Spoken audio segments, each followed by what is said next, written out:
시청자 여러분 안녕하십니까? 선대위에서 사퇴하면서 선거에서 손을 떼겠다고 했으면 입이라도 다물고 있어야지. 이준석 대표가 계속해서 윤석열 후보의 흠집을 내는 언행을 하고 있습니다. 경박함, 자신의 어떤 역사적인 좌표를 모르고 대표적인, 제가 3번의 명기를 했습니다마는 소탐대실, 눈앞에 보이는 작은 이익, 자기 정치, 그리고 눈앞에 보이는 자기의 어떤 작은 손해, 이런 거를 인내하고 참아 넘기지 못하고 크게 문제를 만들어서 대실, 더 큰 것을 잃어버리는 이런 바보 같은 행동을 하고 있습니다. 제가 이준석이 정말지 어떤 사람에게는 돈 주고도 살 수 없는 기회, 천금 같은 기회가 자기 앞에 왔음에도 불구하고 미래를 스스로 망쳐버리는 손학규와 이인재의 그 길을 따라가는 이런 바보 같은 언행을 제가 좀 정리를 해봤습니다. 첫 번째, 이준석 대표에게는 본인이 처신만 잘하면 향후 우파 진영의 대통령 후보가 될 수 있고 대권도 잡을 수 있는 천금 같은 기회가 눈앞에 왔었습니다.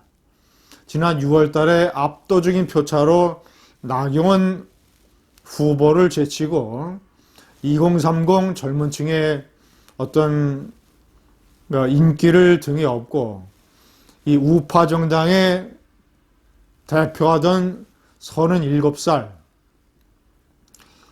한국 정치사에서 일대 이변이라고 할 수 있는 그런 돌풍 같은 기회가 자기에게 찾아왔습니다.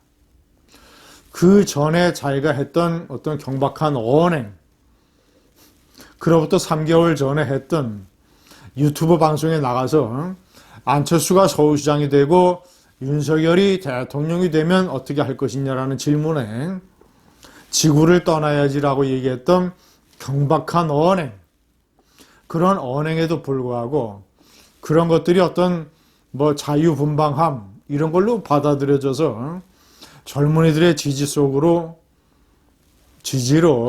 당 대표가 됐습니다. 그러면 자신이 과거에 안철수 대표에 대해서 쌍욕을 하고 윤석열 검찰총장에 대해서 그렇게 말했던 과거가 있으면 자신이 그것을 이제는 만회하기 위해서 당대표가 된 이후에 언행을 점잖게, 신중하게, 깊이 있게, 왜냐?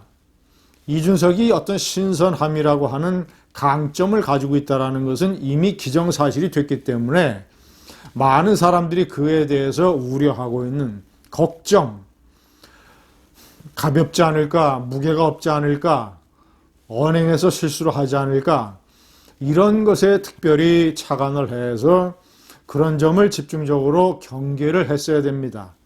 그런데 계속 윤석열 후보에 대해서 딴지를 걸고 자기 당에 입당을 했음에도 불구하고 당대표라는 사람이 고위 정치인들과 통화를 하면서 녹음을 하고 그것이 또 공개되고, 자, 이러이러한 어떤 가벼운 언행, 이런 것들로 인해서 자기에게 닥친 천금의 기회를 1차적으로 놓치고 있었습니다.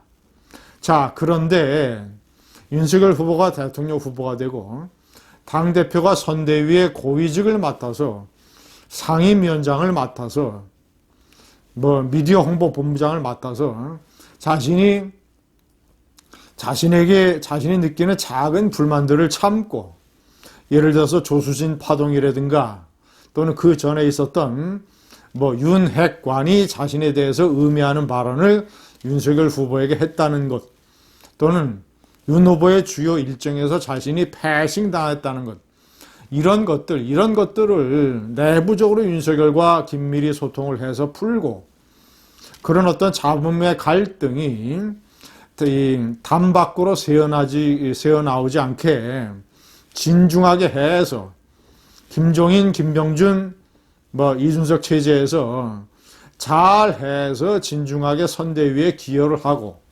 그래서 윤석열 후보가 무난하게 대통령에 당선이 되면 그 공은 윤석열 후보가 2030 젊은이들에게 얻은 표의 상당 부분 공은 이준석 대표에게 돌아갈 것입니다. 자, 그러면 이준석 대표는 윤석열 당선의 1등 공신이 되는 것이고, 그리고 당대표도 계속할 수 있고, 윤석열 대통령이 집권을 하면 정부의 고위직, 파격적으로 어떤 전국의 전환을 위해서 국무총리를 시킬 수도 있고, 그리고 무난하게 지역구에서 당선이 돼서 국회의원이 될 것이면, 자, 그리고 다음 대통령 후보 경선 때 나와서 이 무시할 수 없는 다크호스 후보가 될 것이고, 당선도 될 수 있고, 대통령이 될 수도 있고. 왜냐? 많은 사람들, 특히 우파 지지자들이 윤석열에 대해서 가지고 있던 걱정, 우려, 가볍지 않을까, 진중하지 못하지 않을까, 이런 것들을 나름대로 당대표가 윤석열 후보의 선거 활동을 적극적이고 효과적인 방법으로 도와서 당선에 기여했기 때문에, 그런 우려와 걱정을 상당 부분 불식시킬 수 있기 때문에 차기에 대통령 후보 주자로서의 유리한 고지를 점령할 수 있었던 것입니다. 그런데 당대표로서의 가벼운 언행, 윤석열 후보와의 충돌, 당 선대위에 참여해서도 울산 파동, 부산 파동, 제주 파동으로 이어지는 일련의 땡깡 부리기.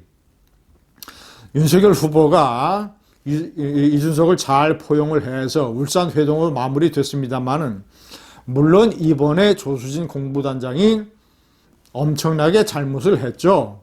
대표를 비방하는 동영상을 언론에 뿌리고 후보의 말만 듣는다고 하면서 하극상을 벌인 것, 잘못이지만 이런 것들은 내부적으로 처리를 하고 윤석열 후보와의 소통을 통해서 해결을 하고, 절대로 갈등이 바깥으로 나오지 않게 처신만 잘 했다면, 네 번째 명기를 했습니다만, 대선에 패배하면 자신이 정계 은퇴를 한다고요?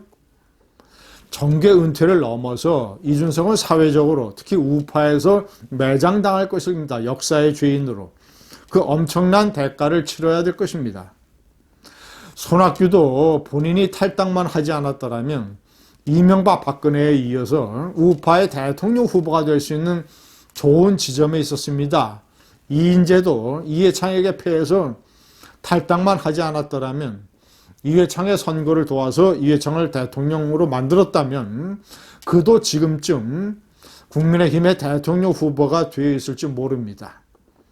다 소탐대실, 눈앞의 작은 손해를 참지 못하고 눈앞의 작은 불안을 이겨내지 못하고 그저 성급하게 행동을 해서 미래를 망친 손학규, 이인재에 이어서 손학규에 이어서 이준석도 그 길을 가고 있습니다. 선거에서 손댔으면 경박한 입을 다물어야 될 것입니다. 감사합니다.